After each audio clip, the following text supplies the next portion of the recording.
Excuse me, doctor সাহেব আর কি একজন রোগী দেখার সময় হবে? কি রোগ? হৃদরোগ। হৃদরোগের চিকিৎসা হয় হৃদরোগ হাসপাতালে, ওখানে গেলে হয় না? মানে রোগটা একটু জটিল কিনা, সেই জন্য। দেখুন, আমি এখন ইন্টার্নি করছি, এই অবস্থায় এমন জটিল রোগের চিকিৎসা করাটা কি ঠিক হবে? সরি।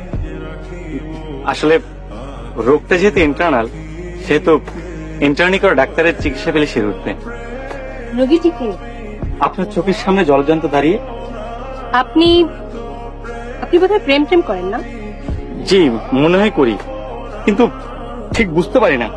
কেন বুঝতে পারেন না কেন? মানে যার সঙ্গে করি সে ডাক্তার, তো মানে প্রায় ডাক্তার, হয় সে আমাকে বুঝতে পারে না অথবা বুঝতে দেয় না। আপনার পোশাক আশাকে তো দেখে মনে হচ্ছে আপনিও ডাক্তার, মানে প্রায় ডাক্তার। জি, আপনি ঠিকই ধরেছেন। এই জন্য তো আপনার কাছে হৃদয়ের চিকিৎসা করাতে চাই।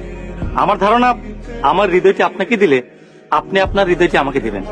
ও আচ্ছা আচ্ছা, হৃদয় ঘটিত ব্যাপারটা হলে। কিন্তু আপনি যে বললেন হার্টের অসুখ। ওই আসলে বিষয় তো একই। বিষয় তো একই না? বিষয় একই, বিষয় মোটেও এক নয়। আপনি আপনার প্রেমিকার সঙ্গে প্রেম করবেন আর প্রেমিকাকে ফাঁকি দিয়ে অন্য জায়গায় ব্যস্ত থাকবেন, এটা তো খুব কঠিন রোগের সিমটম। আপনার উপযুক্ত চিকিৎসা হওয়া উচিত।